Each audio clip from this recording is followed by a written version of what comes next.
Hi everybody, welcome back. We're still stuck at the milling machine, and today we're going to do some actual machining.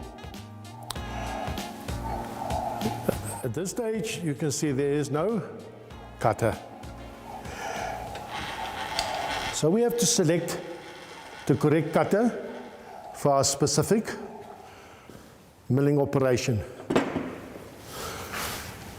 This is a replaceable tip surface cutter, sometimes also referred to as a face cutter. This one just got 3 tips, and as the diameter increases, it will have more tips. The tips are made out of tungsten carbide, and they are replaceable. When they break or they get blunt, unfortunately they cannot be resharpened. It's got 3 sides, so if one side gets blunt or broken, you can just move to the other side. So that is the replaceable tip, surface or face cutter. We do also get our high-speed steel cutters. We get the slot drill, and now with this one, you can see that the cutting edges are going all the way past the center of the cutter. So with this one, it's possible not only to do surface cutting, but we can actually machine down just like you would use a drill bit. This one, on the other hand, you can see it got 4. But it doesn't go all the way to the center. So with this one, we can only cut slots, but we can't machine down because it will not be able to remove the material. Yes, if there's already an existing hole, you'll be able to use this one. Now, fitting the actual cutter. What we're going to do today, we're going to use the expandable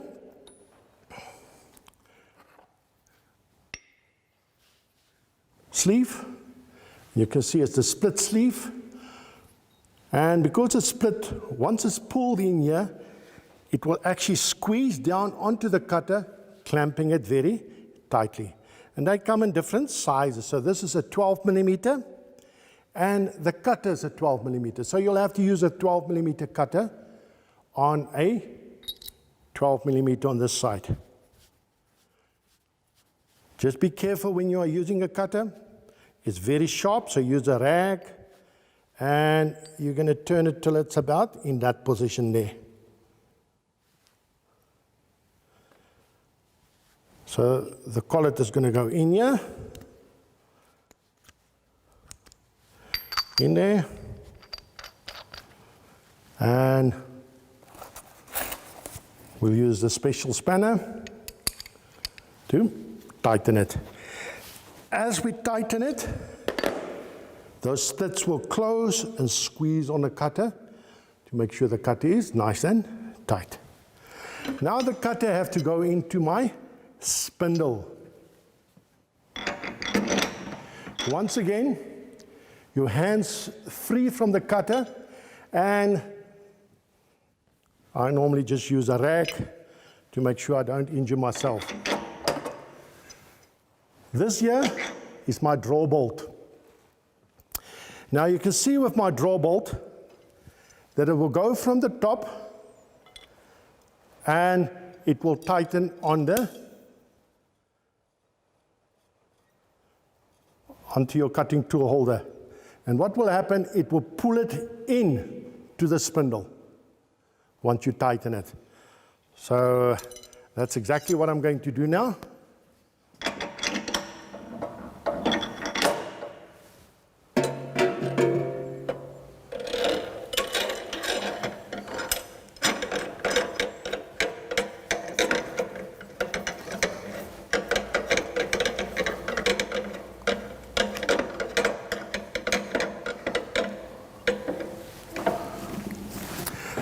One thing I didn't mention, always make sure when you're changing cutting tools that your machine is switched off. at the wall socket. Simple reason for that. Remember, your hands are in contact with the cutting tool. If you start up the machine at any time by accident and your hands are in contact with your cutting tool, you're going to be severely injured and maybe get disciplined as well for your stupidity. So make sure that your machine is switched off at the main circuit breaker. Next, you're going to tighten your draw bolt. Now, this is very important. Never use the ring. Remember I said use the ring before? Now I'm going to tell you don't use the ring. For the simple reason, I have seen people forget it in position, that I have tightened it, and they leave it like that.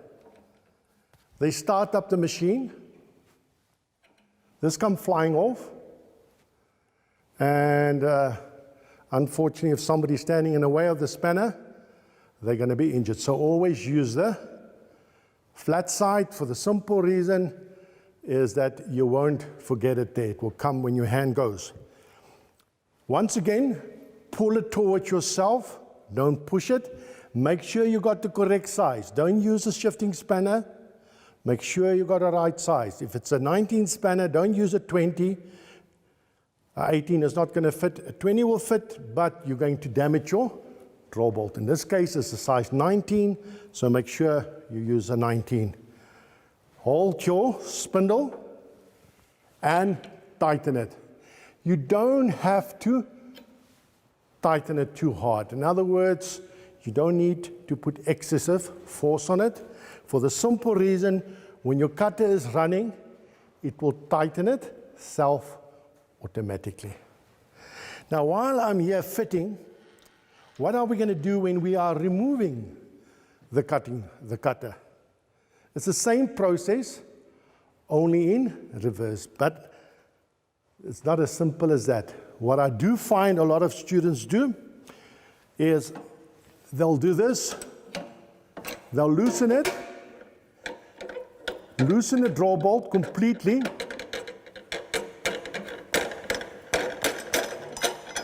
and you'll find that spindle won't come out. Then they'll take a hammer and they'll hit it, and then the spindle will come out. But the problem is there, if you do that, you're going to damage the thread.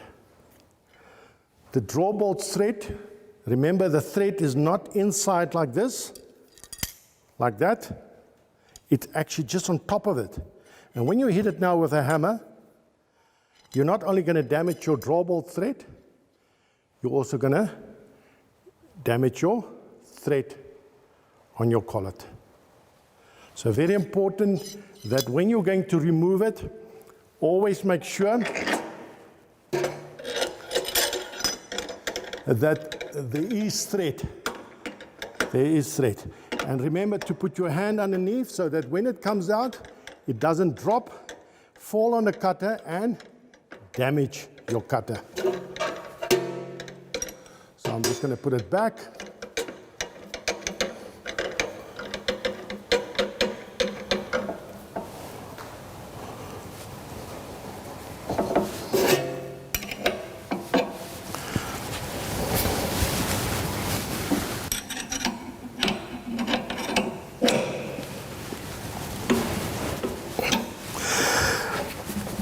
Right, my cutter is nice and tight. And now I just want to take a simple cut on a piece of metal. It's not a specific workpiece, it's just to demonstrate how we cut. It's a piece of mild steel. Now what you'll normally find with most steels, it's got this black layer on the outside, and that is known as scale. That happens during the manufacturing process of it. When they do the hot rolling, it leaves this black scale on the outside, and that's normally quite hard. So when you're ever going to take your first cut, don't take a big cut, don't use very fast speeds and feeds, because that black scale might damage your cutting tool. Now the cutting tool we're using here at the moment is a 12mm slot drill, and it's made from high-speed steel. So if I break this one, unfortunately, I'll have to replace it. Very few people know how to sharpen it. I'm going to use my parallel strips.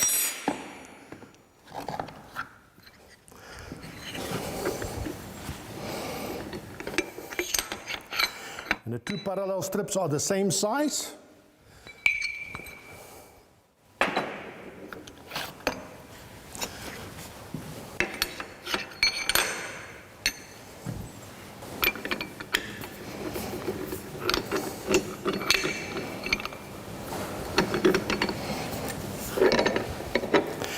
I'll use my soft hammer to hit down on my workpiece to ensure it sits nice and flat. And while I'm hitting it, I'm actually tightening it. That is just to make sure it sits nice and flat on my workpiece. I'm just going to take a nice small surface cut. So I'm going to bring my cutter closer to my workpiece.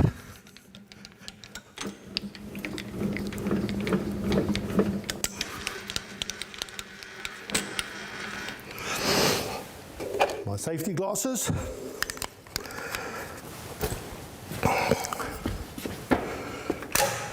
Make sure that my cutter turns in the correct direction. In this case, it's clockwise. If you by accident put it in the wrong direction, don't just switch it over. Wait till the machine comes to a complete stop. Otherwise, you're going to break the gearbox. It's like driving a car in fourth gear and then putting it into reverse. It's not going to be so healthy for your gearbox. Same in this case. I'm going to make sure my cutter runs clockwise. I'm going to lift my table. It's going to just touches the workpiece. And you can see I'm using two hands because I got better control.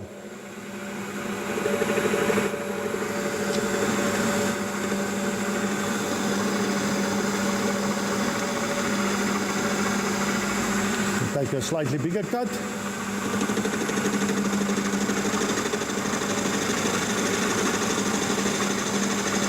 I'm using my hand feed and not automatic feed. And if I do that, I must make sure that I go a nice, smooth, slow, equal turn. Not too fast, not too slow.